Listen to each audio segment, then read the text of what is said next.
देखो भाई, NCERT NCERT NCERT NCERT NCERT NCERT NCERT NCERT NCERT ले लो ले लो ले लो किताबें ले लो ले लो ले लो ले लो किताबें ले लो।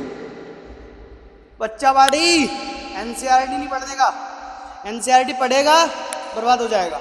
बात सुनो, करना क्या है, बात सुनो, अंडरस्टैंडिंग को समझो, चीजों को क्लियरली समझो। यहाँ पे पागल की तरह नहीं, ठीक है। यूपीएससी एस्पिरेंट हो चाहे कोई हो, एसएससी एस्पिरेंट हो, कोई भी बंदा हो, क्लियरली इस बात को ध्यान से सुनना।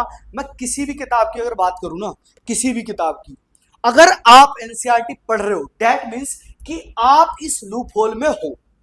आप इस लूप होल में हो, कैसे समझो। जब मैं बात एनसीईआरटी की कर रहा हूं, जब मैं बात किसी ऐसे सब्जेक्ट की कर रहा हूं, मान लो ज्योग्राफी ले लो, भूगोल, हिस्ट्री ले लो, इतिहास, सिविक्स ले लो, या तुम इकोनॉमिक्स ले लो, अर्थशास्त्र। बात इस बात की है कि आज अगर आप यूपीएससी की तैयारी कर रहे हैं, आज अगर आप एसएससी की तैयारी कर रहे हैं, आज अगर आप किसी भी ऐसे पीसीएस एग्जाम की तैयारी कर रहे हैं, एक सांस्कृतिक एग्जाम की तैयारी कर रहे हैं, किसी महकमे में लगने के लिए तैयारी कर रहे हैं, तो देश का हर वो महकमा, जी हां, देश का हर वो महकमा आपके उन किताबों से क्या बराबर है या उससे बड़ा है। सबसे पहले तो इस बात को समझो। देखो, जब मैं क्लियरली आपको बोल रहा हूं ना, तो इस बात को अंडरस्टैंडेबल रखो, इस बात को सोचने और समझने तक रखो कि सीमित ऊंचाइयों से है, आपकी किताबों से नहीं। आज मैं इतना उठा के लाया, किताबें मेरे पास इतनी है, मैं वीडियो में जितना सक्षम था उतनी वीडियो में उठा लाया, उठाने को मैं और उठा लूं, पर कहानी क्या है, बोलना क्या चाह रहा भाई, बोल तो सही सही से। देख भाई, अगर तू एनसीईआरटी पढ़ रहा है, ये रेफरेंस बुक चाहे किसी की भी हो, यहाँ लेक्सिकॉन हो, ज्योग्राफी की, इंडियन हो, स्पेक्ट्रम हो, कोई सी भी हो, लक्ष्मीकांत हो, ए टू जेड, एक तरफ मैंने हिस्ट्री रख दी। इतिहास गवाह है, क्लास यूपीएससी की तैयारी सिर्फ आपसे ये नहीं बोलती, मेरे भाइयों और बहनों, प्लीज रिक्वेस्ट कर रहा हूं कि 6 से लेकर 12 तक की एनसीईआरटी पढ़ लो। आज नाम नहीं लूंगा, एक चलो नाम लेते हैं यार, छोड़ो, निर्णय, दृष्टि या बड़ी बड़ी कोचिंग संस्थानें भी आज अपने मॉड्यूल्स बेच रही है, आज अपने मॉड्यूल्स बेच रही है। निर्णय पे फिर भी रवि सर आपको फ्री में प्रोवाइड कर रहे हैं, या मान लो विजन आईएएस हो गया, या कोई भी ए टू जेड यार कंपनी, कोई भी ए टू जेड सारी कंपनियां आपको मॉड्यूल बेच रही है। एनसीईआरटी वो बोलती है 6 to 12 की एनसीईआरटी पढ़ो, कितनी आपको बोल रही है कि मेरे मॉड्यूल से अच्छा है एनसीईआरटी, कितनी बोल रही है, नहीं बोल रहा है ना कोई, कोई नहीं बोल रहा। क्या भैया आपने यूपीएससी निकाल लिया, आप बता ज्ञान दे रहे हो, यूपीएससी नहीं निकाला, लेकिन बात यह है कि आज की डेट में अगर आप लाल बत्ती, पीली बत्ती, नीली बत्ती, इनोवा, इर्टिगा, ब्रेजा, अगर इन गाड़ियों के ख्वाब और रील्स और शॉर्ट्स से अगर आप अपने आप को आईएएस मानने लगे हो, तो आज छोड़ दो। अगर आप इस रील और शॉर्ट से अपने आप को आईएएस मानते हो, तो आज छोड़ दीजिए तैयारी, क्योंकि आपके रील और शॉर्ट्स से मानने से आप आईएएस नहीं बन जाएंगे। भीड़ 10 लाख की होती है, फॉर्म 10 लाख भरते हैं, छटनी कर देता प्रीलिम्स।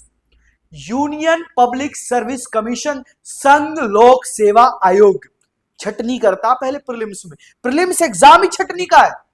10,000 बचते 10 लाख में, 1%, समझ रहे हो, 1%, और उस 1% में फिर गेम मेंस का है, फिर मेन गेम इंटरव्यू का है। सारा गेम समझो, एनसीईआरटी रीड करो। अगर बड़ी बड़ी कोचिंग संस्थानें इस बात को बोलती कि हाँ हमारी मॉड्यूल्स मत कर दो, हमारे मॉड्यूल्स मत लो, हमारे टेस्ट पेपर मत लगाओ, हमारे मॉक टेस्ट मत लगाओ, वो एक अलग पैटर्न ऑफ सिस्टम है, एक अलग पैटर्न ऑफ करिकुलम, एक अलग पैटर्न ऑफ एकेडमिक्स है। आपको एनसीईआरटी पढ़नी पड़ेगी, पढ़नी पड़ेगी, पढ़नी ही पड़ेगी, चाहे वो ओल्ड एनसीईआरटीज हो, चाहे वो न्यू एनसीईआरटीज हो। मैं क्लास 11th की बायोलॉजी की बात करता हूं, वहां पे बायोटेक्नोलॉजी का एक अच्छा पोर्शन है, 12th में भी पोर्शन है, तो चाहे बायो हो, चाहे ज्योग्राफी की कोई ओल्ड पूरा, बच्चे से क्लास 10th की हम ज्योग्राफी उठाते हैं, चौथा चैप्टर एग्रीकल्चर का ज्योग्राफी में, चाहे पुरानी ज्योग्राफी की एग्रीकल्चर उठा लो, तो नहीं, क्या रबी खरीफ क्रॉप बदल जाएंगी? नहीं बदलेंगी भाई। रबी खरीफ क्रॉप जो 1980 में उगती थी, वो आज 2025 में भी उग रही है, और आगे 2050 में भी उगेगी। बेशक हो सकता है वहां पे टेक्नोलॉजी आ जाए तो उसको हाइब्रिड तरीके से कैसे कैसे उगाया जाए, कि हो सकता है एक ही खेत में गेहूं चावल दोनों एक साथ उगाया जाए, रबी खरीफ क्रॉप को एक ही मंथ में उगाया जाए, हो सकता है, हो सकता है, संभव है, बिल्कुल संभव है। अगर इसी तरीके की कोई और इन्फॉर्मेशन, कोई और वीडियो जानना चाहते हो, ये कोई मोटिवेशन वीडियो नहीं थी। आप एनसीईआरटी आज पढ़ते हो, आज चाहे अगर मैं किसी एनसीईआरटी का नाम लूं, ये मान लो हमारे पास एक हिस्ट्री की एनसीईआरटी, भारत का संविधान। इसमें अगर भारत के संविधान में हमारे पास बहुत अच्छे से लिखा है सिद्धांत और व्यवहार, तो ये सिद्धांत और व्यवहार जब भारत के संविधान को हम पढ़ते हैं ना, तो इसमें सारी चीजें क्लियरली हमें दी गई है। ये हाईलाइटेड दिख रहा है, हाईलाइटेड, ये हाईलाइटेड ऐसे नहीं कर रखा है, इन्हें पढ़ रखा है। देखो ये कार्यपालिका है, क्या है, कार्यपालिका। चाहे इंग्लिश मीडियम हो चाहे हिंदी मीडियम हो, मैं भी पता है 2 बार पढ़ता हूँ, 2 बार। समझो, अंडरस्टैंड करो चीजों को, सोचो यहाँ से। ये थंबनेल वीडियोस अगड़म सगड़म कुछ नहीं होता। अगर आप इस चैनल पे आए हो, तो अगर चैनल पे मुझे सपोर्ट करना चाहते हो तो प्लीज एक सब्सक्राइब, एक लाइक, एक शेयर और एक कमेंट मुझे अच्छा मोटिवेशन देगा। तो इसी उम्मीद के साथ फिर मिलेंगे एक नई वीडियो के साथ। तब तक के लिए जय हिंद, जय Bharat, stay tuned, stay healthy and be focused. Tata, take care, good night and one more thing, खुदा हाफिज, राम राम एंड दुआ सलाम, बाय बाय।